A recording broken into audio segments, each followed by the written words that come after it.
Good morning, divers! Who's ready to go diving? What a YB is!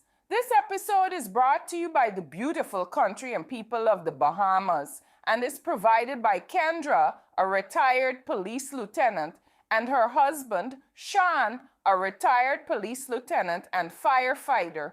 They sold everything in August of 2025 and moved on to a life of adventure travel and living on the road. Traveling with them is their handsome service dog, Django Aloysius Delicious McJefferson. Jump in and join them on their next adventure.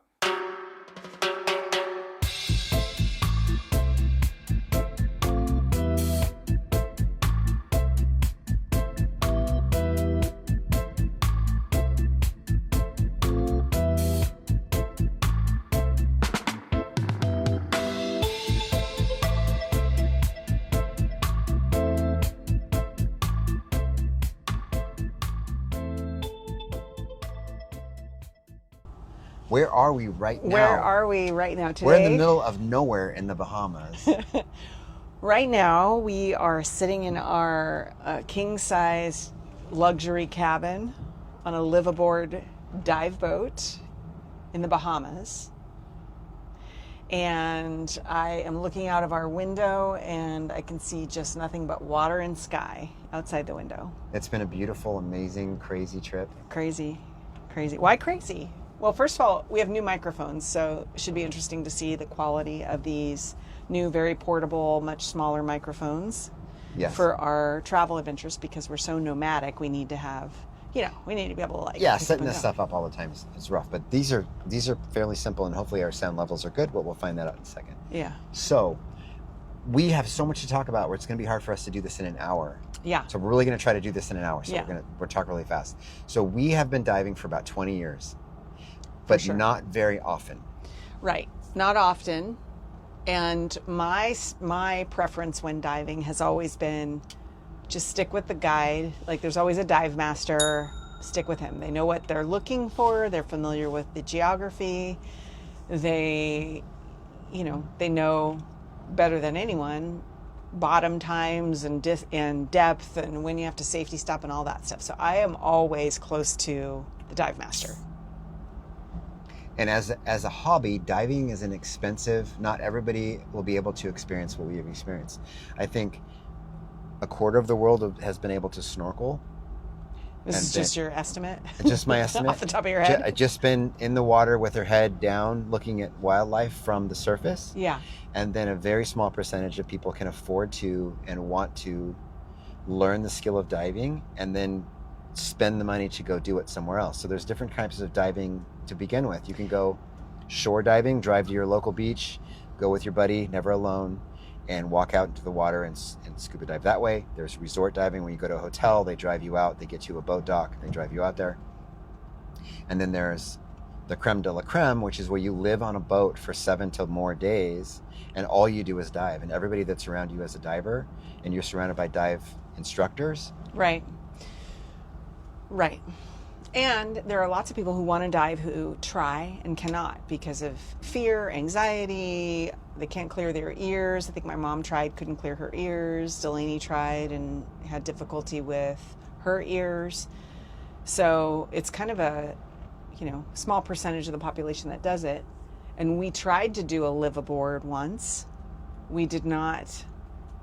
We were not able to complete the live aboard. We talked about that in a previous podcast where that boat sank and people died. And so we, for, the grace of God, we survived that situation and never did it again. But I've always wanted to do one. I always thought... Yeah, and we're either going to hate it because we're trapped on a boat with people we don't know, and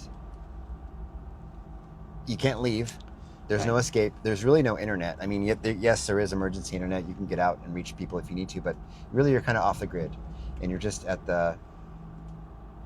which is nice. You just kind of separated from everything else. Oh, yeah. And you're at the whim of wherever they take us. Yeah. And trust our equipment. No There's a lot of stuff decision-making we don't have that we need, that it would be nice to have, but we're doing just fine. So when we went to Cozumel, It was not a liveaboard, right? It was day diving. It was resort diving. So you resort stay in a diving. hotel. Yeah. You meet at the dock. They have all your equipment. You get to your air tank, and you drive out there. And you maybe do. I think we did maybe 2 dives a day. Yeah. And then they drop you off back at home, and you're living in a hotel room. So we decided we were going to finally do a liveaboard. We've never done one. Let's do it. You know, we've been talking about it. People love them. Let's do it. So I booked this over a year ago, and the time came. And so we've had a lot going on. Your dad died. We moved back from Costa Rica. We're buying a wander box. We're kind of nomadic. Things are in different places. We're visiting people. It's been chaos. We had to drive all the way to California to grab our dive gear. Yeah, we had to go to California, get our dive gear. Well, we flew into Sacramento. We drove to San Jose or Santa Cruz to get our dive gear, visit with friends and family. And then we made our way to Oregon to drop our dog off, and then flew to the Bahamas. So when I booked the flights, we are currently on the boat called the Aggressor 2. When I booked everything, what my tendency is, I'm booking it a year out. So I just put it in a file folder that says travel, right? When it's time to book the flights, I open that folder and I was looking, and there are a couple of different locations to find information. And one of them was a downloadable PDF called the Know Before You Go guide. We had all the information about what to pack and blah, blah, blah. So when it comes to book the flights, I opened that up, remembering that I had saved it. And the only time the boat, the Aggressor 2, is mentioned is out of Freeport, the Bahamas. So I remember when I went to book the flights, I opened that up. I went, okay, Aggressor 2 goes out of Freeport. I booked us flights to Freeport. So we arrived in Freeport. No problem, right? We had luggage with... For our friends that aren't familiar with the Bahamas, picture the Hawaiian Islands. So we flew to Kauai to get on a boat that leaves at a certain time. Yeah. We got there really early, so I made sure that we landed early enough that if there were flight delays or whatever, we would still make the boat, which departs at 6 p.m., but you can get on the boat at 4. So I was like, I want to give us some wiggle room, but I don't want to get there early where we have to get a hotel the night before. So we catch a cab, we land in Freeport, we catch a cab, we get to the harbor, the marina that we're supposed to go to, and it's pretty remote. Yeah. There's not really very many people there. Not a lot going on. It's a long, small island, and it took us 45 minutes from the airport, $80 taxi ride to get to the port. They drop us off. Yeah. And we're fat, dumb, and happy from 11 p.m. 11 a.m. I'm sorry, 11 a.m. to about 4 p.m. Yeah, about 4 p.m. is when the boat's supposed to be there. And I'm expecting to see other people that look like us, a little bit lost, looking for a boat. Well, so when we arrived, there was a woman named Tasha, and Tasha she owns the little fish stand, little shack. Yeah, where she serves some fried fish, basically. And she said, are you sure you're in the right place? Because the Aggressor, I don't think they come today. So I started getting nervous, but we asked the guy over at the customs area. There were a bunch of guys playing cards or whatever. So you asked one and he was like, oh yeah, it comes at 4 o'clock. Right. So we were fine. Limited Wi-Fi, limited coverage. We really just have the PDF that she's talking about. Tasha, who's saying we're in the wrong place. The customs guy who's saying we're at the right place. So we're just going to trust the system and wait. Yeah, we wait till 4 o'clock. 4 o'clock comes and goes. No boat. So we start making phone calls and we realize we are on the wrong island. We're supposed to be on Maui and not Kauai. We can't just drive somewhere and fix it. No. It's 4:15. We were supposed to be on the boat between 4 and 6 because it's going to leave. And we're nowhere close. So Tasha, God bless Tasha, man. She says to me, we got to go right now. She said, I will drive you to the airport. She gets on the phone. She's got her chef's hat on that, to keep hair out of food and stuff. And she's got her apron on, and she has one other person working the shack with her. And she says to me, we have to leave right now. You've got to go to the airport. You need to fly to the other island. And she gets on the phone from inside the shack, calls someone on her cell phone that she knows personally who works at the airline and says, I have 2 guests. They need to get on the 6 o'clock flight. The 6 o'clock flight, our boat departs at 6 o'clock, right? Right. So we do that. We get in her personal car. She races us. She drives like we're getting bat away from out a of hell. robbery. Yeah. She's passing cars on the shoulder, getting through intersections and stuff. She gets us there just in time to get on the 6 o'clock We flight. paid over the phone. We gave Yep. our passport information Everything. over the phone. Checked in over the phone, everything. Thank God for Tasha. I mean, she saved us. And I felt bad because we only had so much cash on us to give her. And we got there. We got on that flight. We got a hold of the boat. There's an emergency number. We got a hold of the boat and said, hey, we're on the wrong island. Please wait for us. And they did. Turns out like we were going to be at that location overnight anyway. For whatever the circumstances were, they normally would have left by then. They would have waited for us, but they had something they needed to fix and tweak anyway, so we spent the night in the dock. But at the time, it was like, we have to get there right now because everybody's on the boat. All these people are waiting us. Everybody's waiting for us. Yeah. Yeah. So I will own that. That is my mistake. I did the booking. When you do the bookings, you bear the responsibility of the outcome, basically. And there were 2 locations to find the information. And I looked at one location, which was not very clear. I should have been looking at the travel voucher that they sent when it was a receipt. So I just filed the receipt away. Yeah, I paid. But the know before you go had all the information, I thought. So, I thought I was doing the right thing, but I was not. So long story short, we made it. We made it. Thank goodness. Lots of stress. And now, like Yeah. every other trip, lots of stress. And now we're relaxed. Is this a good time to talk about the actual boat itself for the viewers who want to see the boat or not Well, yet? one thing I wanted to say is I was really proud about how we handled that stress. Every trip we've ever been on in our lives, something has gone wrong, right? Something has gone wrong on every trip. I think we've talked about that. Like, what's going to go wrong on this trip? And I felt like we handled it really well.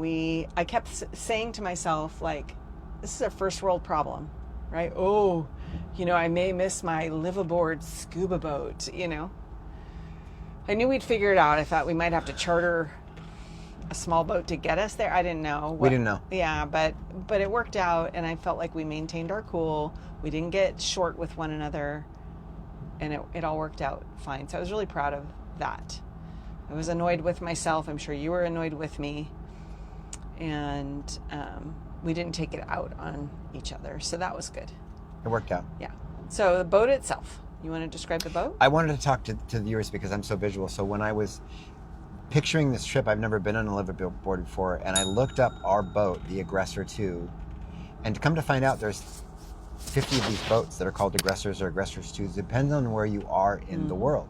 There's Aggressors Fiji, there's Aggressor Thailand, whatever. Yeah. And every time I look at a boat, there'd be a different Aggressor 2 or a different Aggressor boat.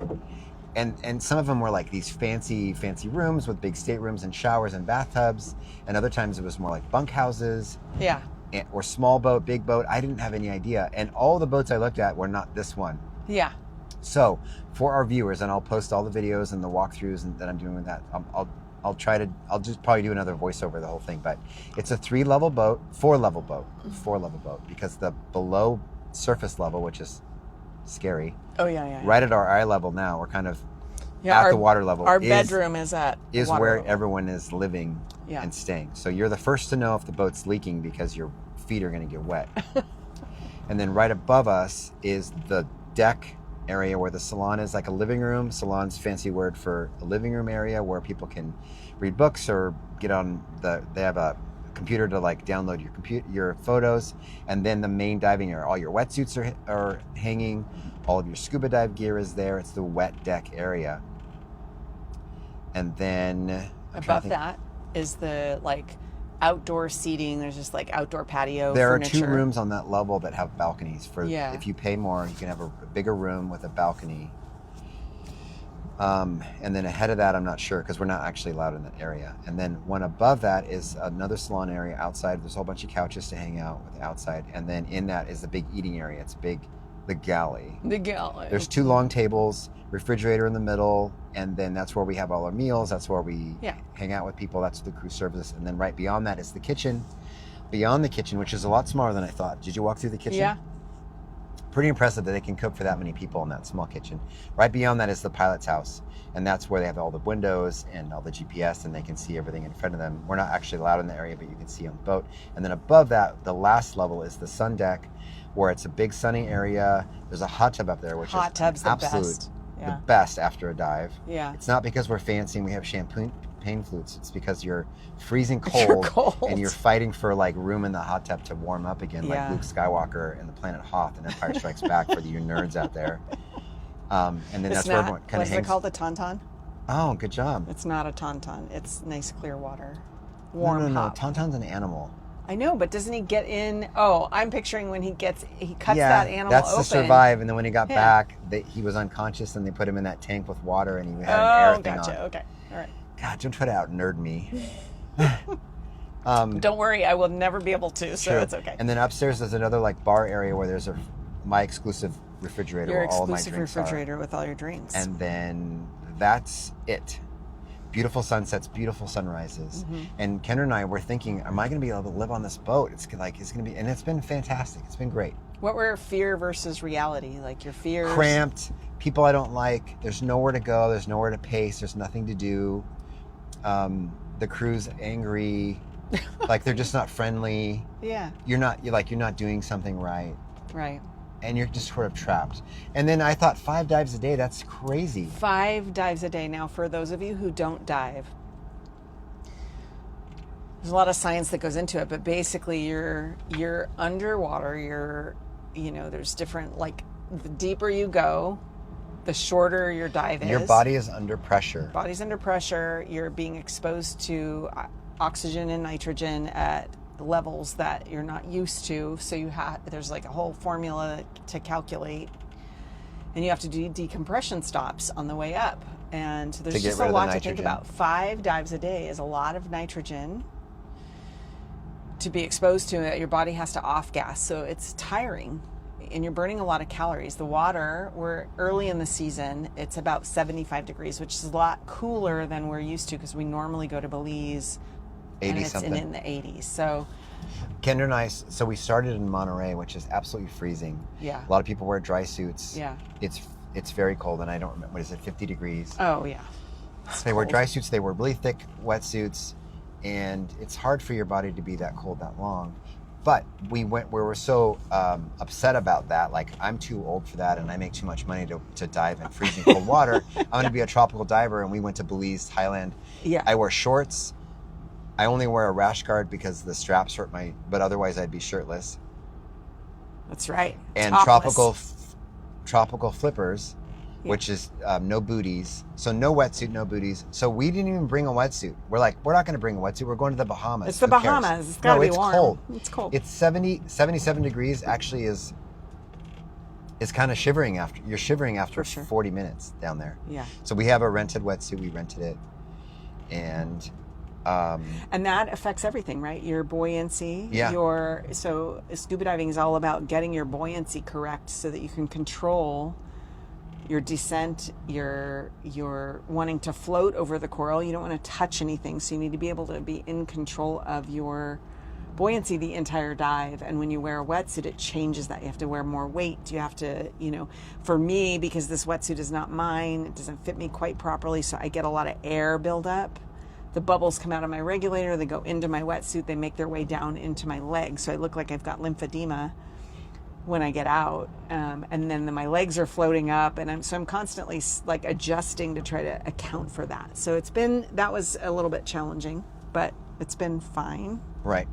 Diving is a ballet that the more experienced you are, the less you have to work, and the more you can float and fly above what you want to see without disturbing it. And I mean disturbing it, not like when you move your flippers, the sand shouldn't be disturbed either. You should be floating like a hot air balloon above things, or descending into things if you want to touch things or remove a piece of plastic from a piece of coral. You should be able to do that without touching anything else. It's kind of like the game Operation. Yeah.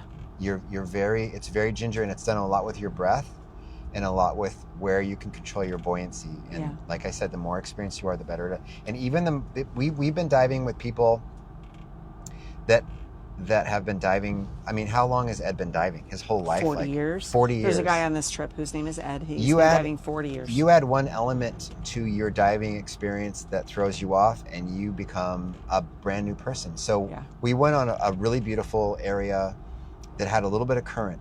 And the current means basically you're kind of floating downriver and also trying to stay in the same spot. So you have to swim a little bit more. You have to kind of hide behind things. But once people are working with their buoyancy, case in point, one of the guys we were with, his name's Mike, he's experienced, we won't go in it anyway. Been diving since the 80s. He may be too old to dive, that's what I'm going to say. Both of his weights fell out of his old ass vest. No, he's wearing a weight belt. No. Mike was? Yeah, he wears a weight belt. A weight belt? And a weight belt. So I don't know, maybe they rent the equipment. He wears a weight belt. Okay, anyway, we were in this beautiful coral garden.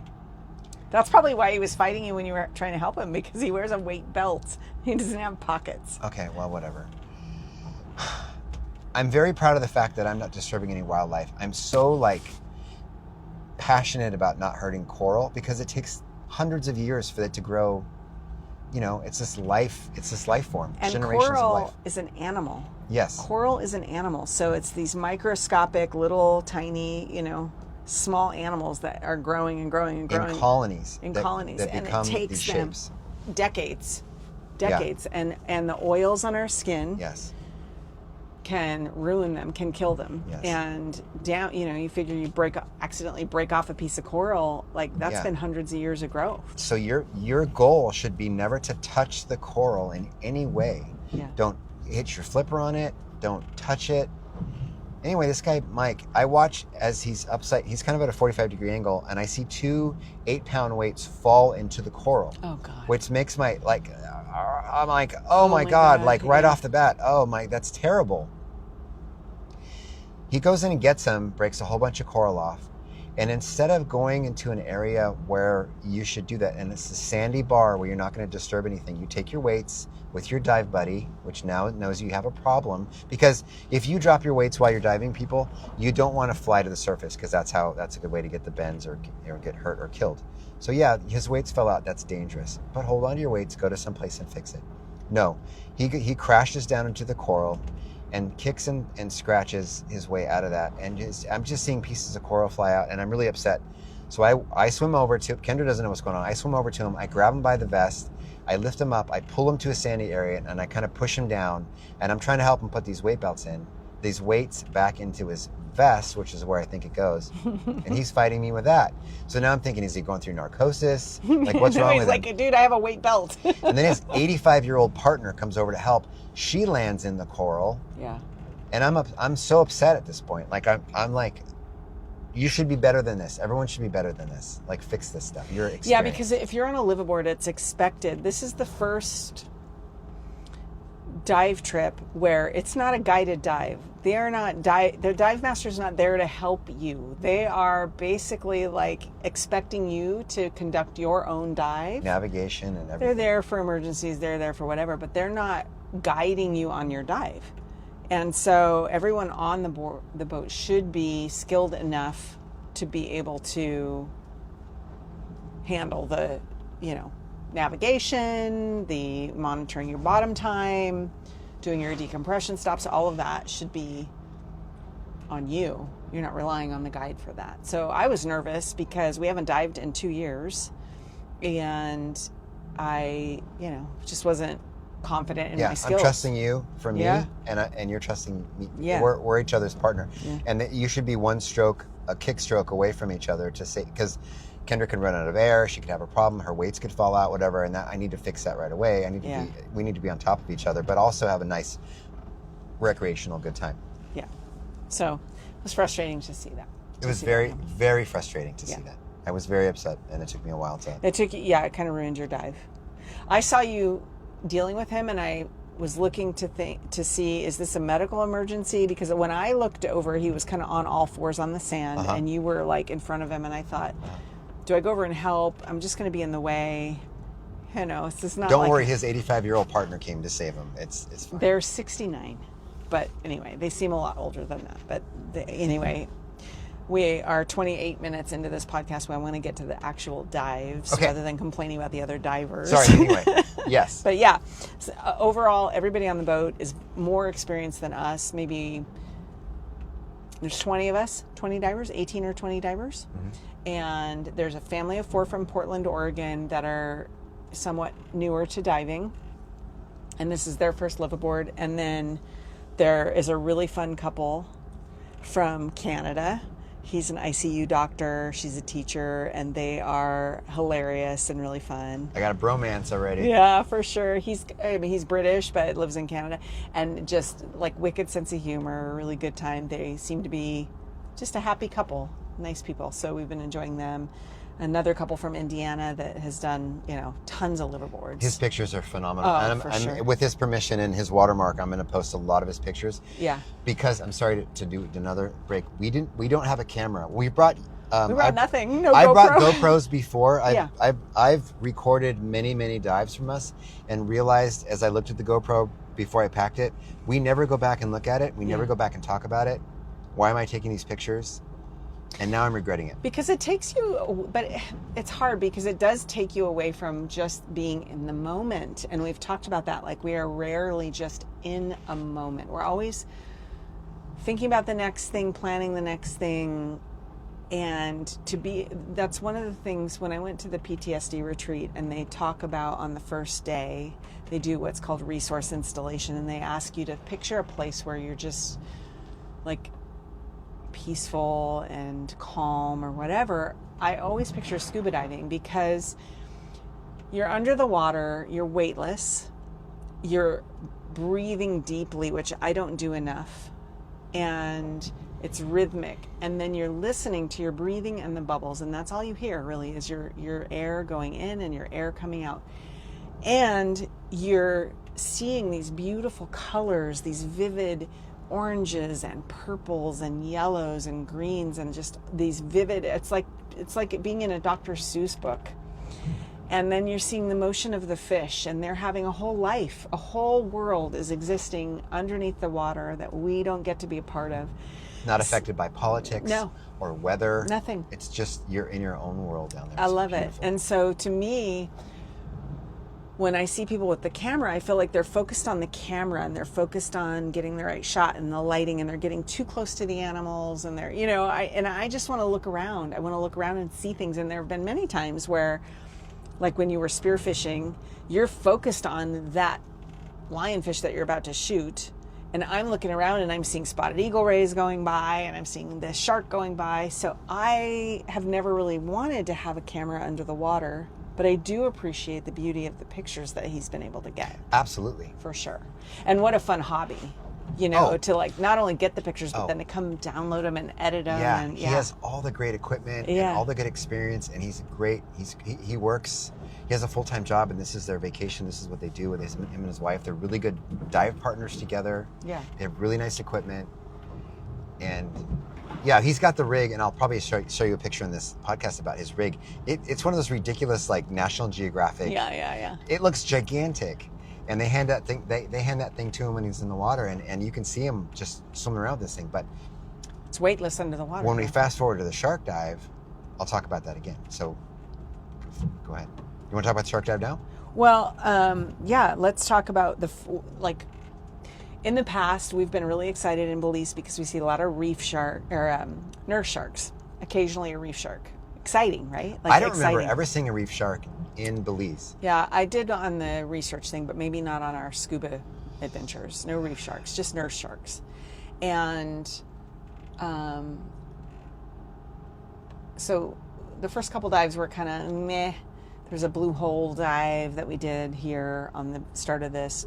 Not so great as we're making our way away from Nassau. Right. They're leaving Nassau and getting to the actual sanctuary or the park itself, where the good diving is. We stopped at a couple places, and not too impressed yet. No, we were like, Belize was better, Yeah. Then we get to the first wreck dive, and they lower this like metal triangle that has. They're not chumming. They're not throwing fish parts out for the sharks to like frenzy about. They lower this like metal triangle that has fish in it, so the odor is seeping into the waters and attracting the sharks. Yes. And that was a first for both of us. When I hear the word shark as a non-diver, all sharks under that category are scary to me. Right. Like, oh, I don't want to be in the water with a shark. So when I first heard the word nurse sharks in Belize, I was like, ooh, trepidatious about that. Ooh, I don't want the kids, they like to be scary. We're bringing our children into these waters. These are these big, lazy, beautiful, purple, like catfish, gold flick catfish who don't even really have teeth. They have teeth, but they have like clam crushers. They're not I don't believe, I think up until recently, there's never been a documented bite from a nurse shark against a human. Yes, they're very sweet, docile. They actually lay in the sand. Yeah. They stay still. They're beautiful. They're graceful. They kind of just like So flow. I got over my fear of nurse sharks immediately, and I wanted to find them. We were feeding them lionfish, nurse shark, no big deal. We come on this trip, and they tell us, and I'll show you in the podcast of the briefing. So we've come to a dive site called the Austin Spit. We are now on the eastern side of the Exumas. So we've got open ocean all the way down that side. This is a wreck dive, but this is a fun one for one simple reason. Okay, super sharky. Those of you with cameras. This is a very sharky dive. We've baited the sharks. There's gonna be reef sharks everywhere. And I'm thinking, oh my gosh, reef sharks. Those are the ones you see in all the movies. You see reef sharks surrounding people in the boats and black tip, white tip. What are the big ones that you? The oceanic white tip reef sharks. They look scary, but we went down there, and as long as you're not thrashing on the surface, they will leave you alone. They're going to check you out. So we went to this shipwreck, and it was like I had to remember to breathe every once in a while because it was just so amazing to see these silhouetted, beautiful sharks all around us, just circling. Yeah. Not interested. So graceful. So graceful. Just not interested in us, but just there, noticing us, checking things out. Right off the bat, I was like, I love the reef sharks. I can't see enough of them. If they're next to us, I'm more afraid of barracuda than I am of those reef sharks. Barracuda are everywhere too. No, the barracuda might. Barracuda look badass because they can just be absolutely still. It's so awesome. No matter what the current is. How do they do that? They're not moving a thing. Nothing. And they're completely rock solid, and they're big. 3 big feet old long. teeth. Yeah. I love barracuda. You get tired of seeing them. I can't see enough of them.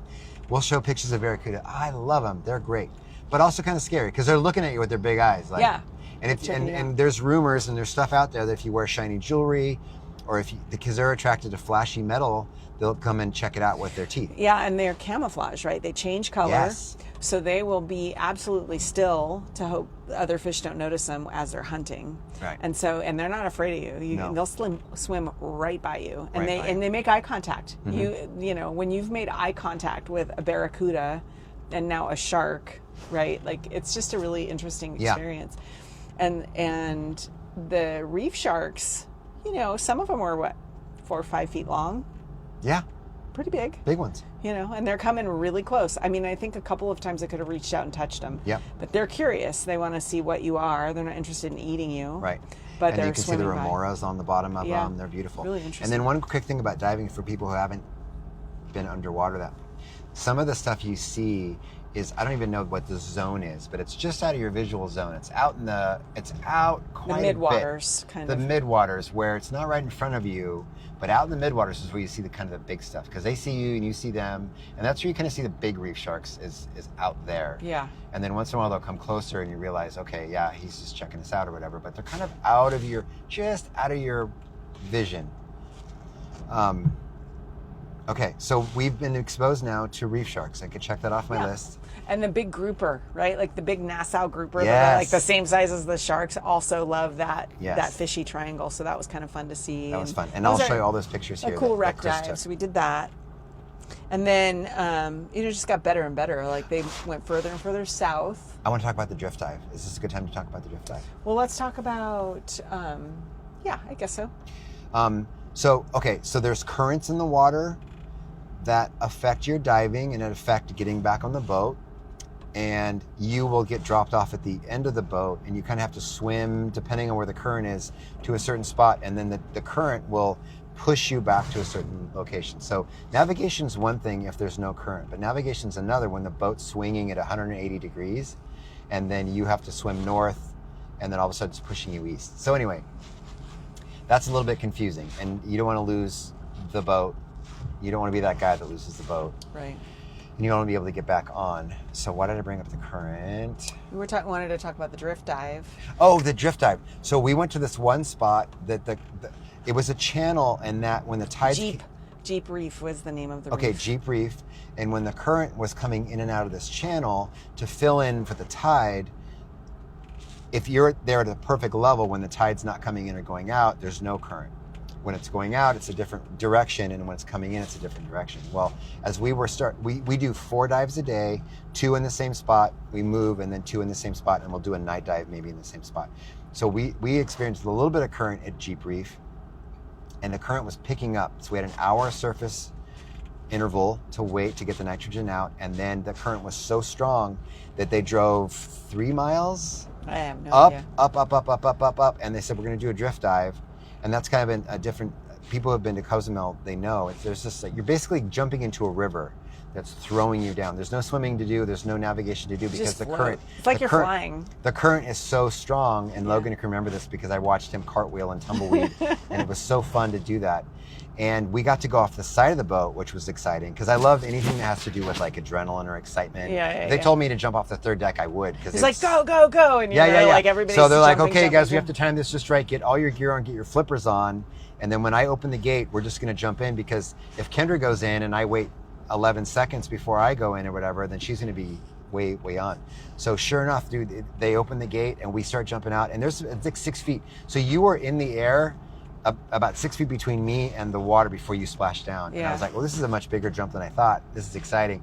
And I jumped, and then it was just an absolute river rafting ride straight down, and then the boat will come back around under acceleration to go and then anchor down where it was before, and we catch up to the boat. Yeah.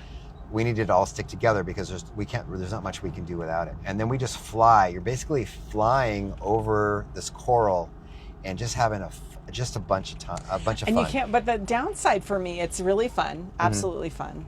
And relaxing, right? Because you can just relax, you get your buoyancy set, and then you just float, and you're just floating over everything and looking. But if you see something like, ooh, there's a really cool lobster I want to look at, or a really cool sea turtle. Yeah, it's gone. I mean, you have to fight really hard to go look at. I was able to look at a couple things, but like you're really kicking to try to like fight the current. And then there's these hills and mountains of coral below you, so you do have to keep track of your depth. Your depth. You can't just like not do anything. You kind of have to be watching ahead of you because here comes a coral mountain. I have to get over it because it'll just push you right into that thing. Yeah. If you're facing backwards looking at your partner, you're just gonna get your back up against the mountain. So that was a lot of fun. And then we ended up right back where we started. Saw some cool turtles on that one. We saw a really big loggerhead turtle that had 3 big remoras that were on it. That loggerhead turtle, I wonder, that thing's probably 100 years old. Just huge. A loggerhead Absolutely. has a human head's. It's a turtle, like a rugby player turtle. Just no neck, just humongous head. Yeah. The Beautiful. remoras were maybe like a foot. Yeah, the 2 remoras feet long. probably came off a whale shark. For Yeah, that thing. they That was were big. massive, and it looked like it was trying to fight them off because there were 3 of them that were just kind of overwhelming him. But yeah, super cool. Lobsters. Dude, some of the lobsters we've seen. Lobsters, they call them lobstrosities. These lobsters, we have to do the math on how old these are. They got to be 80, 90 years old. They are humongous. I would say the width of the lobster, 6 inches, 8 inches. You're wide. holding your hands about 14 inches apart. No. Okay, a foot. That's a ruler. Maybe a foot. A foot across. A foot across. Probably 3 feet long. These Yeah. things are. They're so big that absolutely they don't big. even hide anymore because nothing's going to mess with them. I came around one coral head, and there were 2 lobsters fighting. They were both massive, right? They're on the side of this coral head, and normally they're hiding, right? Like normally you go and you're kind of looking in cracks and crevices with your flashlight to see them, and they'll, poke out at you, but they're not fully exposed. These 2 were fully exposed. They were in a full-on battle, just fighting, and I felt like I was in a cartoon because they saw me, like at the same time they both looked at me, and they were like, okay, back to their holes. Like I was the bigger threat, and it reminded me of that cartoon with the sheepdog and the right? Yeah. Like Punching punching in in. and punching out. They're like, Yeah. we're going to continue this later because that lady's over there looking at us. Yeah, and when one of those came out, or when it was going back in its hole, it was so big my brain was like, this is CGI, because it looked like Godzilla and Mothra were fighting, and then this giant like dog-sized lobster is crawling over this coral, Yeah. and then just jumps into this hole. It was Crazy. big. And then they're- disappeared. Yep, and then gone. And they're Caribbean lobster, and I'll show you pictures of them. They're not like the lobsters from Alaska with the big claws. Yeah. They have no claws. Oh, yeah. You're right. Yeah. Yeah. They have big, long antenna, and that's how you can sometimes see them underneath the rocks. Yeah, just an antenna. They have like an sticking- antenna sticking out of a rock, and Yeah. you go in there, and it's this giant Yeah. lobster. Pretty cool. Pretty Okay. cool. And some cool little things, too, we've seen on this trip. I mean, we could go on and on about the sea life. So It's- much amazing it's- things, like a fish you haven't seen in a long time, the Sergeant Major that was like biting you today. So there was a Sergeant Major today. We did a plane wreck dive. It was a cartel plane, where Pablo Escobar plane that had crashed with some cocaine in it or something. Actually, I think. Anyway, long story short, there was a Sergeant Major that was not happy with my presence, and he kept coming out, and he would like come at me, but he would come at my fins. He never came at my like face or my hands or Nip at anything. your fins. He'd come at my fins, and I could feel him like nibbling. I'd look down, and he would be like nibbling on my fins, like get out. And at one point, he came out, and he was swimming towards the surface, like he was swimming up, and then he realized that I was getting too close to his little hole, and he came all the way back down to attack my fins. Yeah. Sergeant Major's like maybe 3 I love inches it. long. I mean, or something. we could have 19 hours of podcast Yeah. just on fish. There were so many amazing fish. But in I there. want to talk about the hammerhead. Yes. I've never seen a hammerhead before. Never seen a hammerhead before in my life. We did And a wall dive. one of the things that the really experienced dive instructors here that are running this whole trip, they give us briefings, Yeah. a dive plan in the beginning of each dive, and they'll say basically this is a wall dive, Yeah. and there is an X factor here. We could go down, 20 of us could go down there, and 5 of us are going to see something. Things just appear out of the blue, Yeah. and then disappear again, and then sometimes you'll see this. Can I describe a wall dive? Oh, of course. For someone who hasn't dived before. So let's say you drop in the water and the depth where you drop in is maybe 30 feet. A wall dive basically is like that 30 feet suddenly drops off and there's a It's a cliff, wall of yeah. coral. It's like a cliff, underwater cliff that goes down, 1,000 feet, 2,000 feet, who knows. So you have to I don't love them because I like shallow reef dives where I don't have to think a lot about my air consumption or my depth. Wall dives, you have to really be paying attention because it's very easy to be crawling, observing this wall and look down and go, oh my God, I'm at 100 feet, right? Like you don't want to die doing scuba diving. So you have to be a lot more attentive. And it's not my favorite. So they drop us in on this wall dive. They tell us, hey, we've seen a lot of different things here. Sometimes we see this, sometimes we see that. When we dropped in, the group went to the right. They went like north along the wall, and we went south along the wall. And so it's just you and me. There's nobody else around. And I look out into, sometimes you'll see stuff in the deep blue. I've seen like really cool spotted eagle rays or big things out in the deep blue. But this one, it was probably 8-foot hammerhead shark, solo hammerhead shark, just kind of going along the wall, paralleling the wall. I think they're called great hammerheads. They're the big ones that don't school. Not the scallop. Not the head scalloped ones, yeah. hammerheads, but I'd never They seen do one. school sometimes. Okay. I think, but oftentimes they're solitary. And it was by itself in the distance. And I was so glad I could get your attention because sometimes, underwater you can't talk, you can't yell. You can tap your tank or whatever, but oftentimes I just wait for you to turn your head and look at me. Right. So I was able to get your attention and point it out before it was gone. So we both got to see Yeah, it. and as humans, you have this like 180-degree vision in front of you, but as a scuba diver, you've got just a small window, yeah. almost like looking through binoculars the whole time. Right. So Kendra could be right up to my right, and she could be doing something, and if I'm looking at her, I'm not going to see it. Yeah. So yeah, that hammerhead was awesome. And what was really cool is we were the only ones that saw it on the dive.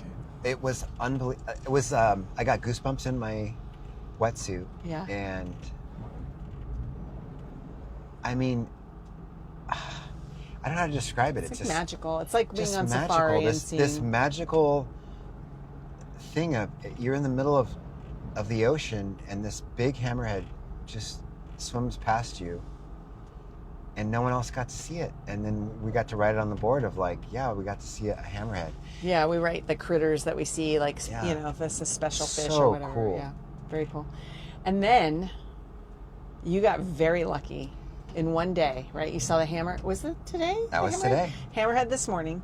So we did 2 dives. I wouldn't call it lucky, but Okay. I'm lucky to have been okay. Let me talk about my perspective on this next one. So we did a beautiful dive, beautiful shallow reef, coral head everywhere, just lots to look at. You know, we're coming back and we have to do a safety stop. And the safety stop is 3 minutes where you have to kind of hover at 15 feet.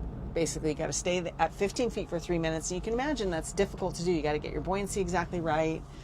And, you know, if you go up a little too high, Think about points of reference. So when you're looking at something in front of you, you can stay in that spot. Like I can see this shelf. I'm going to stay right here and look at this piece of coral. And that gives you a good reference point. When you have no reference point, It's it's just just blue open water. Yeah. You have to stare at your computer and it will tell you you're at 12 feet, you're at 13 feet, you're at 25 feet, you know, and it can happen because of the current or because of your breath. Right. And It you're can talking about your change. life. You're talking about your life. Yeah. So Yeah, you're you don't want to focused. screw this up. You don't want to screw it up. So there was some current and the boat was swinging back and forth. So it's moored by the bow, right? The bow of the boat is moored to the reef, but the current and wind are swinging this boat back and forth 180 degrees basically. So I'm doing my safety stop. You're right next to me. You're kind of behind me though, so I can't see you, but I'm so focused on my 3 minutes because I don't want to screw it up, because I had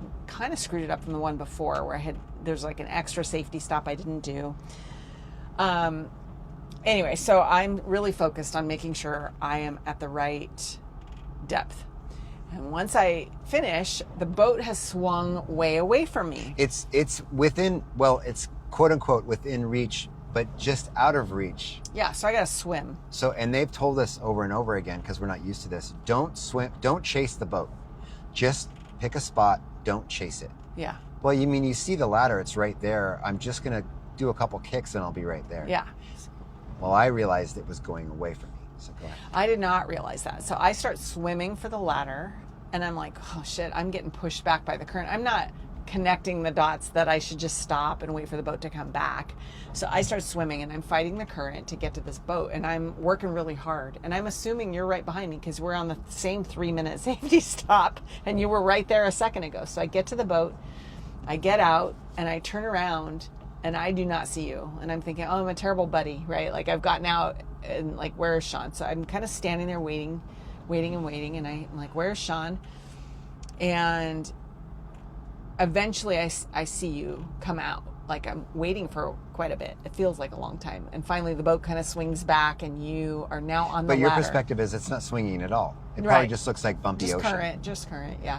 So now you get out. So what's happening to you while I'm getting out of the boat? Okay. Or out of the water? And this has been a learning point for us because we've been pretty lucky in that we can come up and the boat's within enough reach that we can swim a little bit and then grab onto something hard The ladder. and then ride it kind of like a rodeo until you can climb a ladder with your heavy equipment and get out of it. We're usually together. Well, I realized because I could see maybe more than you could that the boat was going away from us and that you were going to have to chase it. And once you started chasing it, there's no communication there. Right. And that's just the way it is. I also never thought at the moment that you and I came up together at that safety stop, and no one was around us. Usually there's people within, you can see people. You can see other people doing their safety stops, but everybody else was already out. Everybody else was gone. I was the last one, just because of the timing or whatever, I was the last one to get in, except the last dive instructor, they wait at the end of the boat in the water to make sure that everybody's in so they can do head count and stuff. So the boat swings away from me, you swim away, and I thought, okay, this is a perfect opportunity to do what they've trained us to do, is look down, find a coral growth or something that you can recognize, stay over that, and the boat will come back to you. So you're doing your safety stop. I've already stationary, right completed it. Yeah. So I'm at 15 or 15 to 0. You don't want to be at 0 because you can't swim very well. So I'm below the water line. I'm actually at 13 exactly because I'm staring at my computer, and I'm also practicing something else. Not only focusing down below me, but trying the skill that one of the really experienced people said here was, try to do your buoyancy just right where you don't have to swim. Because usually for me, I dump all my air and I kick to maintain 12 feet. I'm just kicking and kicking and kicking. If I just give myself a little bit of air, I can get that buoyancy and I can hover without any work. So I looked at my computer, I was at 13 feet, and I'm just gonna wait. So I was doing my Zen thing. Mm-hmm. I wasn't kicking, I was floating, and it was quiet. So I wasn't You're by yourself. I was completely by myself. There's no boat noise, and there's no me noise. Boats like make a lot of noise. There's no boat noise and there's no me noise except for my breathing once in a while. It was nice, calm, slow breath. As I look up from my computer, I see a shark coming towards me, and I don't think anything of it because I'm so used to reef sharks now that I'm like, oh, this will be cool. I could see a reef shark up close. They also tell you not to swim in the surface with reef sharks because that's where you become maybe potential food. As it comes into distance, my brain's telling me that shark looks different than the other sharks I've seen. It's fatter, it's bigger. The eyes looking like they're in a different place. It just looks different. And as I'm trying to process this in my brain, the sun, because it's been a cloudy day, the sun shines through and illuminates the shark, and it's a tiger shark. There's like a camouflage pattern on the side of it. That's why it's called a tiger shark, because it has these streaks of camouflage. And tigers come after people. Tiger sharks will eat people. And they're not afraid of us, and they'll come after us. And what people usually do when they experience tiger shark stuff is they'll go down to the base. That's the dinner bell, by the way. Dinner bell. Okay. Oh, the dinner horn. Dinner horn. We might have to hit pause and continue. I'll finish the story, I promise, and we'll go up. Boy, man, they're really going to town. Gotta wake people up from their naps. It's a predator shark, and it starts to circle me. It's hard to tell distance in there and in the water, but it's circling me, and only thing I remember from what I've seen on Instagram and stuff is you have to maintain eye contact the whole time, and if they come close enough, reach out and push them away with your hands. Like push them on the nose. Push them on the nose and push them away. So I was prepared to do that, but I was also at the same time like, oh, place I could be because there's no one around. The boat's not anywhere close, and I'm all by myself with this tiger shark with 13 feet of water between me and the surface. Yeah. So it does 2 complete loops around me, and I'm just watching it go around me. We have eye contact the whole time with its left eye. It's watching me the whole time. And I see the shadow of this UFO, of the ship coming closer, and no longer is it at the end where you were swimming to, it's the middle of the ship coming towards me, the boat. So I made the decision as it was coming around to my 4 o'clock, as I could see it, I just went head first and I swam as fast as I could towards the boat by looking behind me at the same time to see if it was following me. And it kind of disappeared into the distance, but it could have easily just could have been right behind me the whole time. Oh my gosh. And I reached John, I was like, did you see it? And he said, no. And I said, tiger shark. And everyone was like, what? And then, because we hadn't seen a tiger shark all day, but that triangle's been hanging out there. Yeah. So these sharks are coming in. So that was a moment for me. Like, I'm really happy to be on the bed right now talking about this story. But at the time I was like, man, this is like just me and the shark out here. It's kind of like walking and seeing a bear and just like in a campground, just a bear following you around. Yeah. It's just me and the shark. But to me, more vulnerable than a bear because because you're not only like when you see a bear, you're on ground. You know what I mean? You're breathing air. Like this is totally different. I'm in their environment. You're in their environment, and they're fast. And there's nothing you're going to be able to do. They're strong. They're fast. They breathe underwater. Like you're screwed. So you just have to like try to stay calm and do the things that you know to do, which is maintain eye contact and then push it away with your hand, if possible. If you can stay calm enough. It was a big shark. Scary. So it was like a privilege, a cool thing to see, and also a near-death experience, Yeah, I mean, ish. I mean, like, just like a reef shark, people would be afraid of that too, but I wish that other people had seen it with me, because that's a crazy story. But also, I'm really glad that the boat came back and I was there at the time, because I was almost getting dizzy, like going, like, you're kind of spinning in circles, trying to maintain that 13 feet. Yeah. And then it was just going around me. Whew. Yeah, pretty cool. All right, cool. Well, we're going to pause it now. We'll go have dinner and we'll continue in a little bit to tell you more.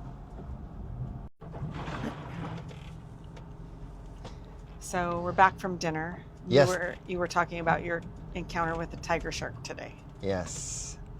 What a cool day it's been. So fascinating. And sunrises in the morning with coffee. Yeah. Sunsets at night. Every sunset's been different. I'll post all those too. They're just like, and they don't do it justice. You take a picture of the sunset, it just doesn't do it justice, but we try. And there's just been lots of motoring. How about seasickness? Have you gotten any seasickness in this big boat? By the way, waves are just crashing around us right now because we're motoring to our next location. I took boning the first day we were here. You're supposed to take it an hour before. Right. Because we were on the wrong island. We were scrambling to arrive here, so I didn't have the forethought or opportunity to do that. So I took it once we got on the boat, and I have not felt a moment of seasickness. I had a rough first day once we were on the seas, and then ever since. Today's, I think, been our roughest day. You're eating dinner, and like the wine glasses are kind of sliding back and forth, and the horizon in the background is going up and down, and everybody's been good. And you have struggled with your ears. Yes, I always have. So I have a propensity for swimmer's ear because it's called swimmer's ear because when you swim a lot or when you're exposed to cold water, you develop these like calluses, or I don't know what to call it. Like this is kind of your scar tissue. Basically. Your scar tissue, your opening to your ear gets smaller, where the ear canal inside stays the same. So I've got this cavernous ear canal just like you, but the opening is smaller, so water gets trapped in there pretty easy. I do not appreciate you calling my ear canal cavernous. Oh, sorry. I believe that it is. Yours is very petite and pretty. Exactly.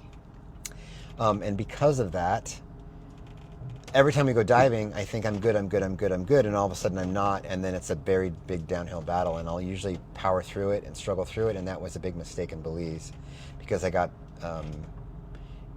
inner ear infection, and then my entire, because I kept diving on it and fighting through the pain, it constricted so tight that I couldn't even get drops or anything inside it, and I had to go to the doctor, and they have to stick this wick in there to get antibiotics in there to get an infection. So we want to go on a live-aboard trip where you do 5 dives a day. I don't want to be out on the second day. Right. So my ears, God, I can't talk. My ears started giving me some trouble on the 3rd day. They start getting crackly and they won't clear, and then there's pain. You won't equalize under the water. They won't equalize, so they started giving me pain. And one of the dive instructors who we've really liked, Alex, he's very handsome and tall and big, a rugby player, and he's South African from accent. South Africa. Oh, brother. Yeah. Mm-hmm. Okay, everyone relax, ladies. That's a different podcast. He wears ear plugs that plug the water from getting in his ears altogether, and he can still equalize because they're not completely sealed or whatever reason. They're free diver. Free diving, so there's probably, if I were to guess, there's probably a small hole in there to equalize the gas pressure pretty well. Because I took his advice a little bit too seriously, and I have got these just straight pine tree earplugs that are solid. I mean, they're rubber, but they're hard.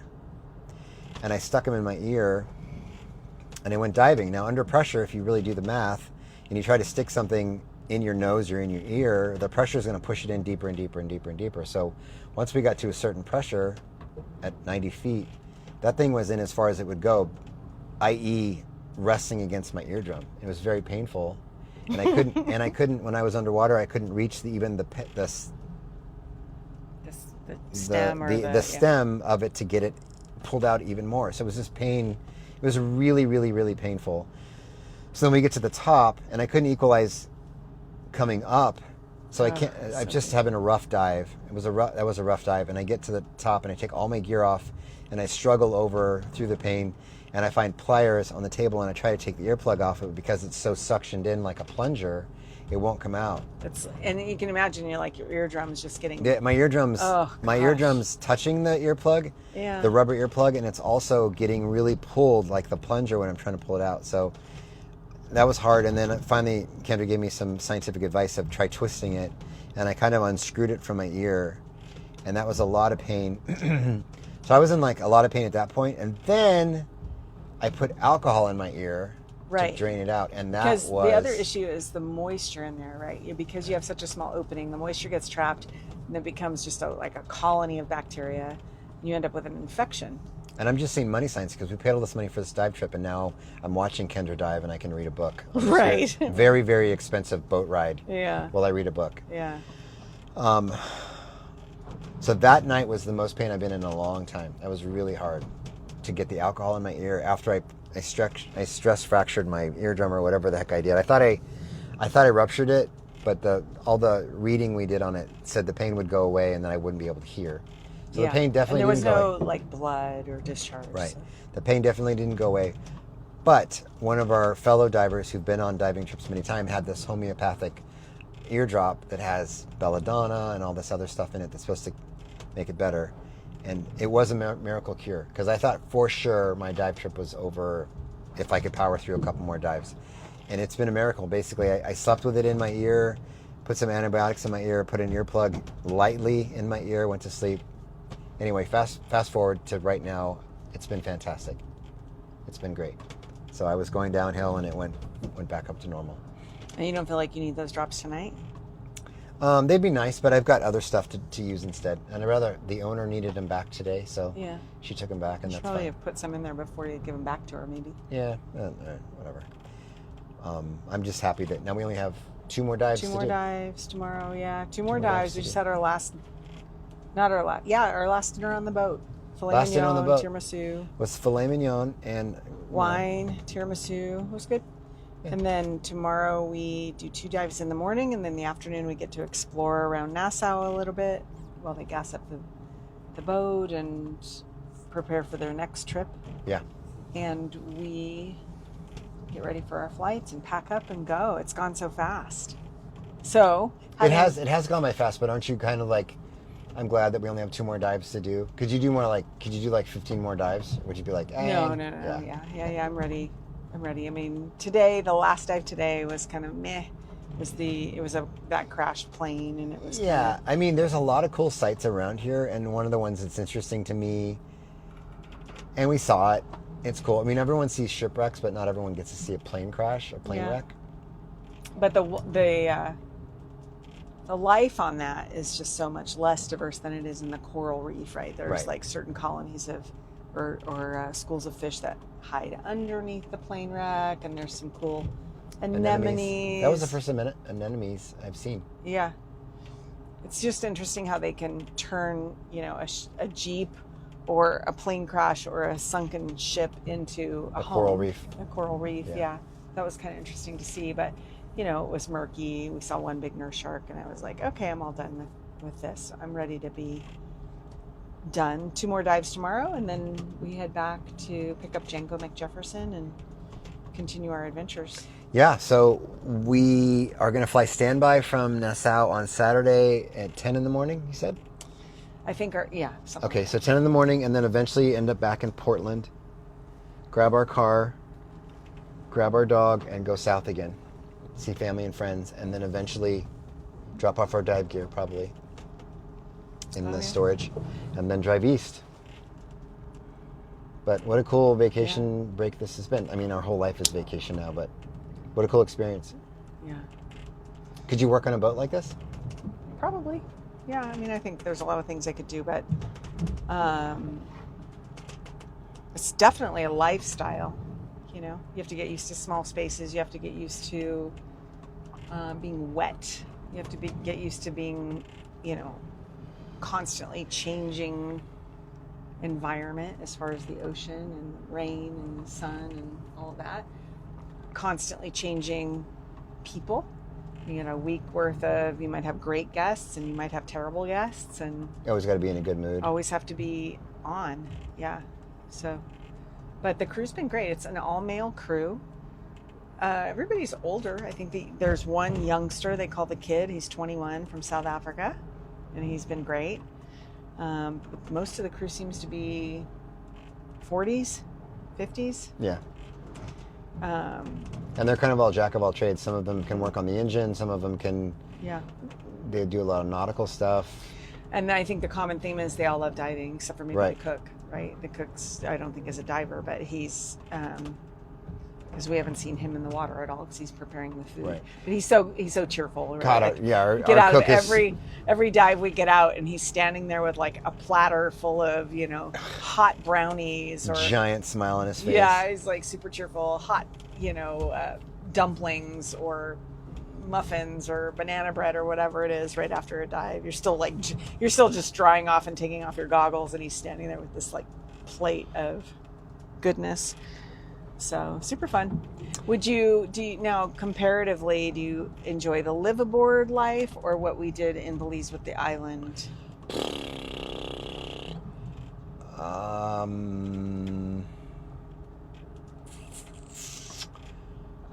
The live aboard is very nice.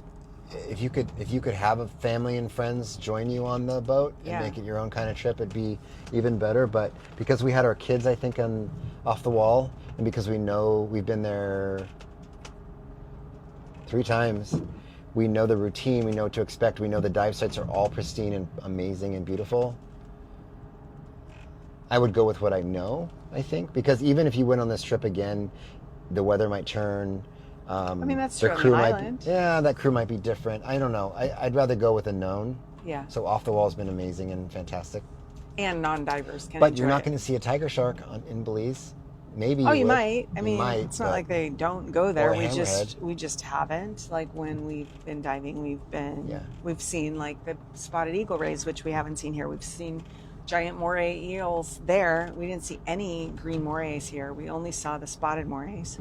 So it's kind of interesting, just different wildlife. Lots of lionfish there, some lionfish here. They'll never let us kill them here. Boo. No, lionfish are invasive and they eat everything. They like have eggs every 3 days. They can eat their body weight without ever getting full. Yeah. And they have babies every couple days, and Yeah. they just like wipe out they entire. just eat everything, and Everything meaning like other fish eggs, like they right. wipe I mean, out every juveniles, eggs, other fish, they eat everything, and they really don't have a lot of predators. No, they change the whole biology, Ecosystem? the ecosystem. Yeah. Yeah. So anyway, Lots of pictures and videos to show you of all the fish. Hopefully, you don't get bored by that. what was but your favorite? What's your favorite fish, or what's the favorite thing you saw on this trip? Oh, well, of course the 2 sharks, because those were like Yeah. once in a lifetime things. I have a fish that I never get tired of seeing. I guess it's a parrotfish, but the color of it is so bizarre that I can't ever stop staring at it. It's almost like a Japanese tattoo drawing. Looks like a koi fish because of the geometric designs on the side of it, but it's this dark blue with burgundy highlights. That's like the perfect. It makes all my synapses in my brain happy. It's like perfect blue. It's a perfect color, and I never get tired of seeing them. And they're not really a rare fish at all, so I don't know why I'm picking that one, but I really, Oh, because you enjoy it. it makes me happy Yeah. when I see that fish. Yeah. What about you?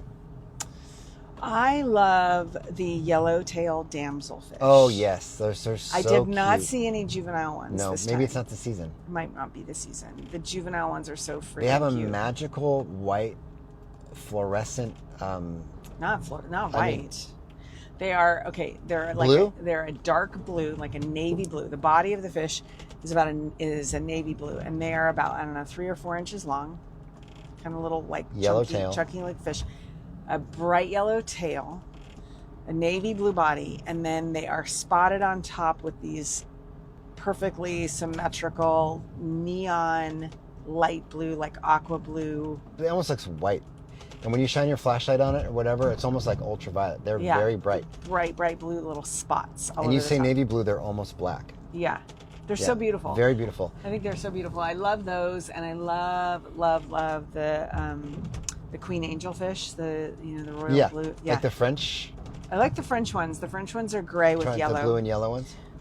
but the queen ones are the ones that are really bright colors. Angelfish. They're like bright blue with yellow, Yeah. bright yellow. Yep. They're really pretty, and Yeah, those they're are the size gorgeous. of a dinner plate. But I like come to appreciate some of the tiny things too, because you have to really kind of get close and look at, like there's a thing called the flamingo tongue. And flamingo tongue is a cowrie. It's like a little tiny shell that lives on the coral. It's like a snail, crawls around, maybe an inch long, and they're like the color of a flamingo with these really hot pink spots on them. They're really cool. So I love those. And the little jawfish, they're a little translucent. They're like almost look like they're glowing, right? They look like they're nuclear, they've been radiated or something. They're like They look like cartoons. yeah, and they live in the sand. Yeah. And they're about maybe 1 or 2 inches long, and they swim backwards like down into their hole, and they sit there with their heads out, and they scoop out the sand and spit it out. And the jawfish hold their eggs all in their mouths. The males do. And they spit it out and suck them back in to aerate them. Yeah. Yeah. So they're just really interesting. But when you swim over them, they come out, like they expose their whole little 2-inch body, and they're just all feisty, and then they come back in. Yeah, the thing with scuba diving is that even if you go to the same spot every day at the same time, there'll be different fish and different life going on, and you really have to hover over a 3-inch square and really take it all in. There's so much going on. Little fish, big fish, medium fish, predator fish, the corals. There's just so much to see. So much to see. And when you think about coral being an animal that's eating and whatever. Now, you did the night dive. I did not choose to do the night dive. I've done night dives in the past. I'm not a super big fan of being down there in the dark, black seas, with a flashlight. It's not, I love the diving for the colors. Sure. And the vibrancy of it. Right. But by that time, like I've had a full day, I've had dinner, I'm warm, I'm dry, and the last thing I want to do is put on my cold, wet swimsuit and go back in. Yeah, it's psychologically a lot different, and your skills really come into play because you can't just glimpse at we have pretty low-end computers. You have to shine your flashlight on to see where our stuff is. We have pretty basic stuff. And you really have to pay attention. It's really hard to tell your depth when it's pitch black. Yeah, and you don't really have a visual reference. Point of reference. Right. And the colors are a lot more dim. And then you've got other people shining their flashlights in your eyes. And it is psychologically weird to put your wetsuit on and then just jump into blackness. I don't like it. And trust. I don't like it. What if that tiger shark was there? I know. Oh, speaking of which, so they illuminate the bottom of the boat so you can keep track of where the boat is, because it's really easy to get lost. You close your eyes, turn your flashlight off. Good luck at trying to find out where you are. Sure. If you're upside down, it's like being in a cave. You don't know if you're upside down or right side up or where you are. So what they try to do is they try to keep it easy by putting a strobe light in the front of the boat and a blue light in the back. That's also pretty hard to see when you're down there. Like I really had to keep track of, like, I think I see a blue dim light out there. That must be the boat. So before you get in, you can see the outlines of sharks in the water out there, just on the outside of the lights from the outside of the boat, almost at surface level. And then you jump in. What they do is they make sure your air is on, you're all set to go, you're ready to go. You jump into the water and you look back at the dive instructors and give a signal that you're good. And as soon as you look down with your lights, it's just like out of a cartoon. Last night for my night dive, there were 2 or 3 sharks circling the bottom where the sand was. There's sharks just circling down there, and you're basically jumping into that to start your night dive. And then there's barracuda, and there's this stuff, and then you can the sharks' eyes feed back the light when you shine their flashlight on them. So like a cat in the nighttime, so you'll shine your light off into the darkness, and you'll see these reflections of these sharks that are out there. And I can just totally see your mom right now, like listening to you talk about, oh, my son. I know. And then why would you want to do you this? have a dive buddy with you, but he or she is just, kind of in the periphery of where you are. Yeah. And you're trying to keep track of where you are and what your air is and what level you're at and that kind of stuff. And then you look up and you see somebody, you're like, is that my buddy or not? You have to illuminate them, and now you're shining your flashlight in there. It's just kind of I don't love it either, but last night was better than the night dives I've done before. And I was looking for stuff, and we were basically just trying to tick away the time. We're going to do, we told each other we're going to do 30 minutes under there. I went with Peter because you decided not to go. Yeah. And Tracy and you decided to stay up, and that's fine. But you need somebody. You can't go by yourself. No. And he and I both decided, let's go 30 minutes and see how we feel. And right around 28 minutes, we were like, let's go have some hot cocoa. Yeah. Hot cocoa with Baileys in it. With waiting some for you to Baileys. go back. Yeah. And we saw some things But really it is a test of like, where are my skills and how can I keep calm in this darkness? Everyone turn their flashlights off. It's pitch black. And Everyone did? Like, did you guys if all? you no, if Oh, you did, if you did. I see. if you did, it's pitch black down there and there's life all around you. And you don't want to bump into the coral. No. And I don't want to touch a lionfish. Like, there's stuff to think about. And there's fire coral. So the coral that we were talking about, there's fire. You shouldn't touch anything anyway. But if you accidentally touch one of the fire coral, you're gonna get hate these that, things yeah. that are embedded in your And hand. you got the like sea wasps, right? Oh yeah. So jellyfish out here in the Bahamas, in the Caribbean, are attracted to the light. So when the boat lights come on, a lot of stuff happens. Like little bait fish come out, and then jellyfish come out. They're attracted to it, and then you get smaller fish that want to eat those things. So there were sea wasps. I forgot to purge last night. Which are basically baby jellyfish. They're baby jellyfish. They do sting you. They're called sea wasps because it feels like a wasp sting when you get bit by them. And one of the things they talk about when you're taking diving school that I forgot about last night because it was so rough was before you come up to the ladder, you're supposed to purge a lot of air and have this explosion, like this hurricane of air and bubbles to get them away from where you're about to put your head or your exposed hands. And I forgot to do that. But when I watched night divers do that, they kind of came up right around these jellyfish. And I think we were all lucky no one got stung by them. But when you could tell the experienced divers, because when Alex came up, you thought he emptied his whole tank it was just like an explosion of air, and then he came up no problem. And then one really quick thing about these salty dive instructors, when you get into the hobby of diving, you could go any which way. You could be really good and then just keep the basics and just rent stuff, or you could go the hard way and just buy every single new technology that there is and look like a Christmas tree of gadgets and just all these things that are carabiner to you, and I got this for this and knife for that, and magnifying glasses and a light and this kind of camera. I could talk knife for hours about all the stuff that goes. There's so much stuff. We have the basics. We have our own stuff, but these dive instructors that are on this boat are so experienced. They basically are using rental gear. They have no wetsuits. Yeah. Like last night on the night dive, and all the dives they never have wetsuits. And they have the basic octopus with just nothing. Just a basic. And maybe a nice computer. You do want to invest in a good computer, and that's it. And they just go down there with like a rental mask, and they don't care. But you can tell they're super calm, super collected, and good to go. Just because you have the gear doesn't mean you're good. Right. I mean, gosh, it's a sport where you could spend thousands, on those really cool like 360 cameras and lighting and then tell me about the rebreather thing you talked about today. Oh my gosh. So one of the crew was talking to me about a trip he's taking to Truk, which is off of Guam. I guess you fly into Guam and there's another flight from there. And it's an island, and I guess in World War II a lot of boats were sunk. And so there's a ton of shipwrecks that you could dive there. So he's doing a trip in August. He's like, we have 2 spots available if you and Sean want to come. And he was telling me about it, but he's going with this group of friends. He said, I'm only going to do like a small portion of the dives. I can't do the other dives. I said, why not? And he said, because they're doing rebreathers. They're going down to 300 feet and they'll be down for 6 hours. That's absolutely 6 hours, incredible. like 6 hours, because you go through gas so fast. The deeper you go, the faster you suck through gas. So I'm wondering, or air. I'm wondering how many tanks do they carry?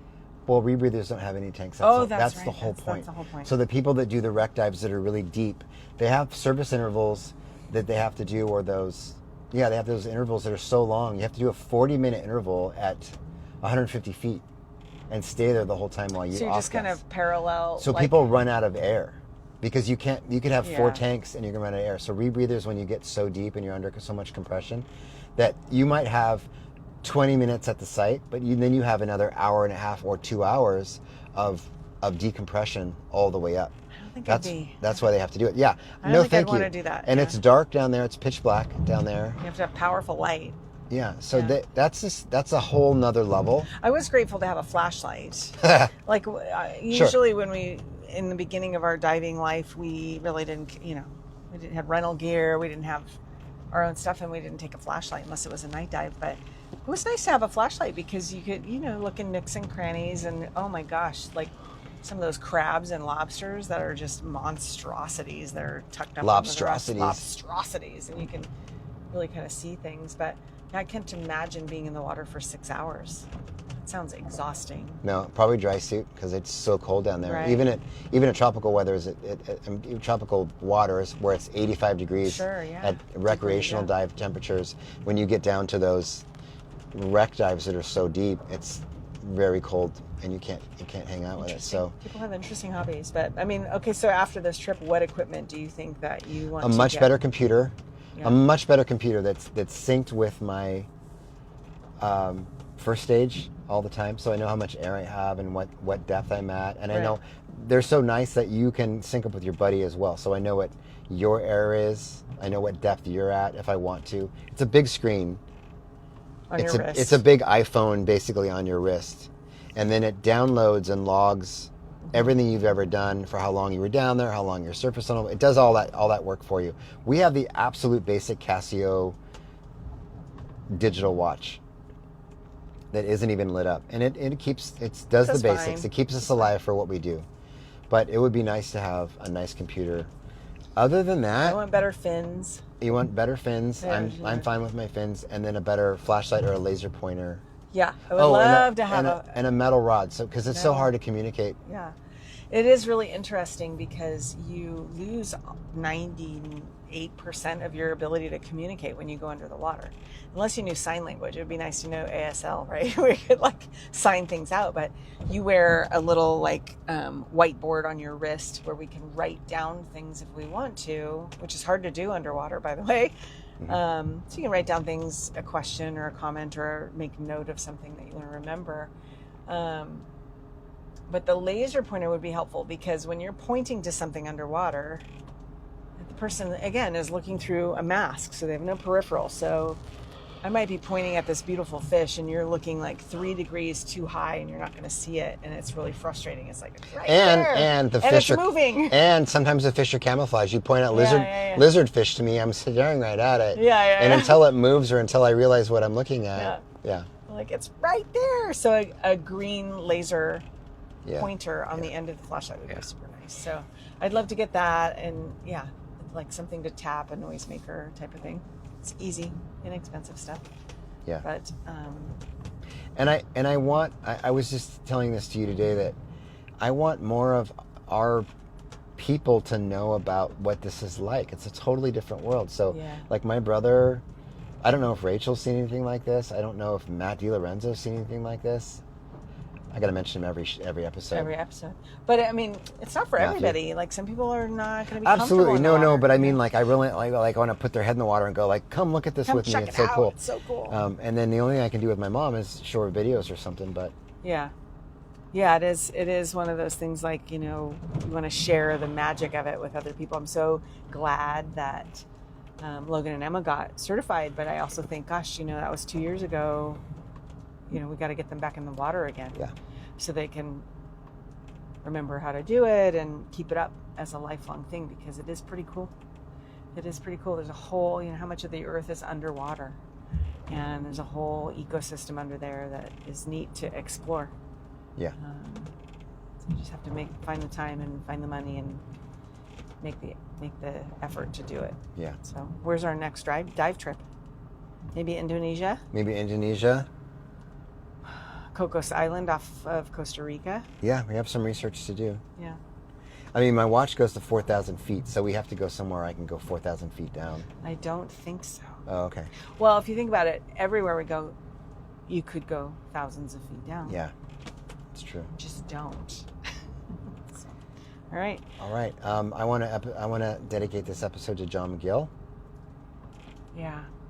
John McGill was my TO. Training officer. My training officer in the academy. He was a little bit older than me, but not much. Not much. He retired before I did. He was at San Jose PD and became a dive instructor. He loved scuba diving, became a dive master, a dive instructor. I think dive instructor, I'm not sure, in Florida. Mm-hmm. And died suddenly at work. Yeah, during a dive. During dive, too young. Too young. So he had a medical emergency underwater and passed away. So I want to dedicate this episode to him. And we'll say farewell, and then we'll talk about our next podcast with you guys soon. Okay. All right. Sounds good. All right. Love you. Bye. Love you. Bye.